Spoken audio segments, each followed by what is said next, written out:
Yeah, I think the theme this year is how can we keep building. Obviously, we won the Super Bowl last year and it was amazing, but still have a lot of young guys. We want to continue to get better and better. I mean, you look around the AFC, everybody's gotten better. So you want to continue to build and not be satisfied with what we did last year and see if we can take that next step. Patrick, what's your advice to the rookies that are coming in with their first camp? You remember your camp 6-7 years ago. What's your advice to them?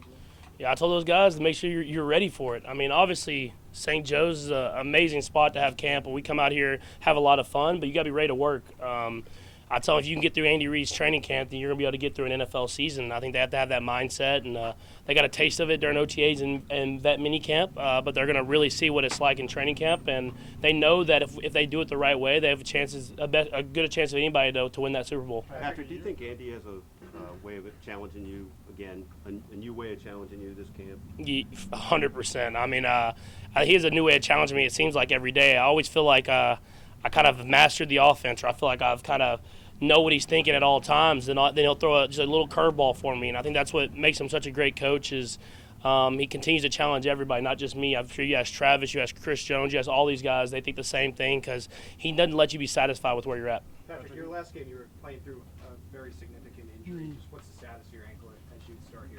Yeah, it feels great. I think even going into OTAs a little bit, I still was a little timid about running and cutting and doing stuff like that. But when I got kind of through like closer to vet mini camp and that later OTA stage, I got that confidence back in my ankle, and I'm sure I'm not going to be running a lot right now, but we'll be testing it, especially in these half gassers. So I'll make sure that it's ready to go, and I think I'm in a good spot with it. Patrick, early on in your career, obviously you had the MVP season. Next year, you won a Super Bowl. Next couple of years, you struggled. Now you've won it again. You feel like you kind of cracked the code Neal type, like where now you probably feel like you've seen everything, and actually everything is moving slow for you now. Man, you said I struggled. No. It was I think I've learned a lot. I've learned a lot from those struggles. I've learned a lot from the success that I've had, and so I think I just continue to try to build. Like I said, this is going to be no easier. I mean, the AFC is great. Our division is great, as it usually is, and I have to continue to take that next step because there's guys that are trying to continue to build to get to the level that we've played as the Kansas City Chiefs, and so I understand that it's a continued build. I feel like I still have a lot of places to improve, and I'm going to continue to try to do that. Well, the reason why I asked that, Patrick, is obviously you talked with Nate this week on CBS, and you were very confident about the team getting back to Las Vegas, something that you all normally wouldn't say before about being in next year's Super Bowl. So would you feeling that confident? Is there any reason why that you would speak out on it now, early on, before the season even starts, about trying to repeat? I'm always confident that we have a chance to get to the Super Bowl, but I understand that's a process. I understand it's not easy, and so I'm going to continue to try to build myself and then help our team get better and better, and for those guys to stay motivated. And I think we have a lot of motivated guys that I think you from seeing from some of the quotes from everybody that we want to continue to build this thing. We want to have a special group that kind of can carry out a legacy, and I think we have the right guys. And now let's just go out there and do it. We were asking you about the Netflix special during OTAs. Now that it's out, and I just want to get your reaction, maybe to the reaction of it. Yeah, I mean, I think it's had a great reaction. Being number one in the U.S. on Netflix is awesome. I mean, that's what you hope for. But obviously, to get that is amazing. I got to watch a lot of my parts, but to see the other parts as well, and see how the guys went about it, and Kirk and Marcus. I mean, it was truly awesome to be at that premiere with those guys and see the reactions from everybody. And everything I've said has been everything that's been said has been positive. I told y'all there's a lot of cussing from me, and I try to cut out as much as possible, but I get on that football field, and I let a few words go that I don't usually. You can cut your hair. Talk a little bit about what do you bring to camp that you can't absolutely live out? I mean, you've been known to pull pranks here. You've been known to, just have fun here. So is there something you pack away that you got to have at every single camp? The mattress pad's obviously the biggest one. You want to make sure you're comfortable. I'll bring my own pillow. Kind of that same type of thing. And other than that, just got to bring my notebook and let's get it rolling. And then I try to find just one little way to prank Travis Kelce every year. Patrick, you talked about motivation. Last year was pretty obvious what you guys were motivated by. What is it this year? Like, where do you find that this year? Yeah, I mean, you look at, there hasn't been a team that go back-to-back since the Patriots in, I think, 03, 04. So everybody's motivated by that. I mean, you should be motivated every year in the league. It shouldn't matter what the last year was. I mean, you should be motivated to do it again. When you have that parade, when you go through the offseason that I've been through, you want to do it again. And you only get those opportunities by winning the Super Bowl.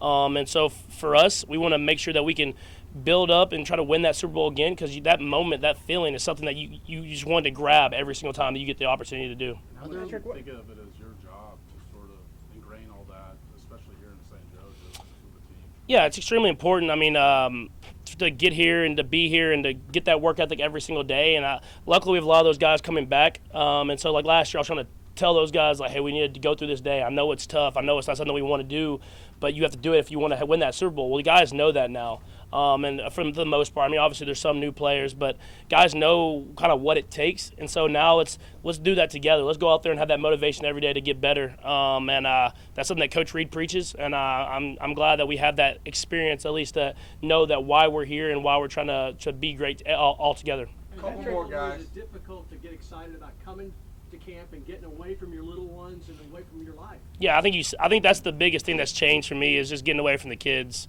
I mean, I think whenever it was so easy for Brittany to come back and forth and be at every day at camp, whereas now it's gonna be a lot tougher with the two babies. And I remember I saw Sterling was like waving at the window today, and I'm like, man, dude, that's tough. It's just she knows what's going on a little bit more, and I think that was kind of the toughest thing. It wasn't to get here, and I mean, it's fun here to me, but to have those long stretches where I'm not seeing my daughter and my son, that's definitely the toughest part about it. What was this offseason like for you, getting to celebrate the Super Bowl finally? It seemed like seemingly every day you were in a different place. Yeah, no, it was really cool. Winning the Super Bowl last time, COVID kind of ruined that Super Bowl celebration for us, stopped it kind of short. And so to be able to go through the full process of it, I understand why Tom won a lot of them, because it is an amazing process, and you want to make sure you can enjoy that with your teammates. And I know a lot of guys were bouncing around everywhere as well, and I think that gives you all the motivation you need to kind of go out there and do it again. Last two. Patrick, on the quarterback special, we're not going to talk about that much more because it's football season, but when you had, like, you could see some of the things and you kept some of the things out of there, what was that like with Coach to kind of be like, you don't want to give things away? What was the process like, and how involved was he with kind of helping you make sure there wasn't stuff in there you don't want in there? I mean, I know it was a long process for me, just trying to get those little tidbits of those words that kind of translate. Because, I mean, you change a lot of this stuff, so you could kind of get away with giving away some of the play calls and stuff like that. But there's some stuff that you already knew going into this year we were going to keep, so I was trying to get that out as much as possible. I'm sure Ted has a better experience with going to coach and trying to get some of that stuff in. But Coach Reed was really good about it. I mean, he let us put some of that stuff in. I don't think he normally would, because he knew it was a great project and he knew we were doing it the right way. And I think having that trust with Peyton definitely helped. And then they did it the right way, man. I mean, they saw the raw emotion of playing football. You saw what it was like to be a quarterback, but also be a husband and a father, and how you have to balance that time. And you saw it from 3 different perspectives, and I thought it was a great way to do that, and I hope all y'all enjoyed it. Last one, Adam. You talked to Patrick a minute ago about trying to go back to back. Are there things you learned maybe about trying to do that last year that you can apply this time around? Yeah, I think it's just, I mean, I don't think we kind of laid off the little things, but just having that consistent effort every single week. I mean, you look at us last time after we won the first Super Bowl. I mean, we really were like 14-1. We sat the last game, went to the playoffs, and ended up losing in the Super Bowl. But you get in that mode, especially when you're winning a lot of games, where I don't want to say you coast, but you kind of like, this is what we do. Let's just go out, practice this way, and then win a game. Whereas this time, I think I'm going to try to really push and motivate guys to continue to try to get better, even though we're winning football games. Let's not be satisfied with just winning. Let's satisfied with finding ways to get better every single week. And so whenever you get to that opportunity, you don't let it squander. You really take advantage of it, and it's hard. I think it's going to be the hardest it's ever been. I've said it a lot. The AFC has. When you look at the AFC, there's like almost every team you can see a path for them getting to the playoffs. And I know you say that every year, but I think this year is really real. And so we know week in and week out it's going to be a challenge for us, and let's get better and try to win as many football games as possible and put ourselves in that position.